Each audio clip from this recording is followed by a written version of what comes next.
So believe it or not, there's a difference between people who are around you and people who are truly for you.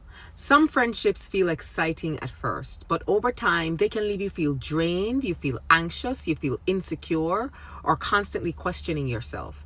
Other friendships feel safe. You can breathe around those people. You don't have to perform. You don't have to shrink yourself to keep the connection going.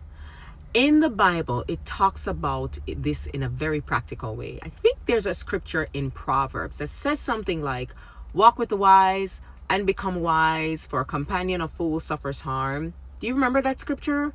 That verse isn't saying people have to be perfect. It's saying that people closest to you influence your direction.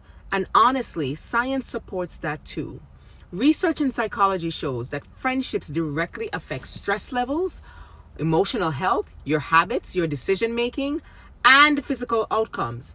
And studies have also shown that supportive friendships are linked to lower anxiety, better emotional resilience, healthier coping skills, and a longer life expectancy. On the other hand, toxic or unstable friendships can increase your stress hormones, emotional exhaustion, and symptoms of depression too. That means your friendships are not just social, they are environmental. You become influenced by the emotional climate around you. So if your circle is constantly gossiping, complaining, competing, manipulating, or only show up when they need something, eventually that pressure affects your peace. But when the people around you encourage you, they hold you accountable, they're honest, they're kind, they grow you, then you start growing too. David and Jonathan in the Bible reminds me of this. Jonathan had every reason to compete with David. David was becoming favored. He was successful. But instead of Jonathan getting jealous, he protected him, encouraged him, and remained loyal to him, even during difficult times. That's one sign of a healthy friendship. Real friends don't secretly resent your growth. The right friends correct you without humiliating you. They celebrate you without competing with you. They support your healing instead of feeding your chaos.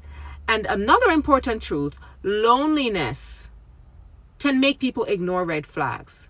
Sometimes we hold on to unhealthy friendships because we fear starting over. But being surrounded by people who constantly drain your spirit can feel lonelier than actually being alone. Choosing the right friends means paying attention to patterns, not just words. So ask yourself, do you feel emotionally safe around them? Do they respect your boundaries?